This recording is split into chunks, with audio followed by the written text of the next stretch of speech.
কদ আফলাহা মান যাক্কাহা ওয়া কদ খাবা মান দাসাহা। যে নিজেকে পরিশুদ্ধ করতে পারলো, নিজেকে পবিত্র করতে পারলো। তার অভ্যাস ছিল মিথ্যা বলা, কিন্তু সে ছেড়ে দিয়েছে।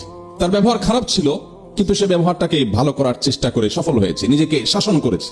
তার মধ্যে লোভ ছিল, মোহ ছিল, সে নিজেকে নিয়ন্ত্রণ করতে পেরেছে। তার বদভ্যাস ছিল মোবাইলে হারাম জিনিস দেখা, সে সেখান থেকে বেরিয়ে এসেছে। তার বদভ্যাস ছিল হারাম জিনিস শোনা, সে সেখান থেকে সরে এসেছে, ট্র্যাক চেঞ্জ করেছে, জাহান্নামমুখী পথ থেকে জান্নাতমুখী পথে এসেছে। কদ আফলাহা মান যাক্কাহা। যে পরিবর্তন করতে পারলো নিজেকে, পরিশুদ্ধ করতে পারলো নিজেকে, নিয়ন্ত্রণ করতে পারলো নিজেকে, সংযমী করতে পারলো নিজেকে, আল্লাহ বলছেন 11 বার শপথ করে বলেছেন এই ব্যক্তি সফল হয়ে গেল। এই সাকসেস। হাসি তো আমাদের অনেকের মুখেই ফুটে, কিন্তু সে হাসি কয়দিন টিকে?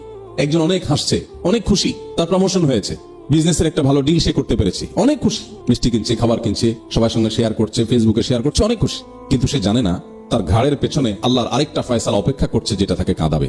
আবার আরেকজন অনেক কাঁদছে, অনেক দুঃখ, অনেক কষ্ট, তার অনেক বেদনা, তার বড় কিছু হারিয়ে গেছে, সে কাঁদছে। আমরা দেখি সে দুঃখী, কিন্তু আল্লাহর ফয়সালা হয়তো তার ঠিক পেছনে অপেক্ষা করছে, এমন কোন ফয়সালা যেটার ফলে সে এত খুশি হবে, এত হাসির উপলক্ষ আসবে, যেটা আর কারোর হবে না।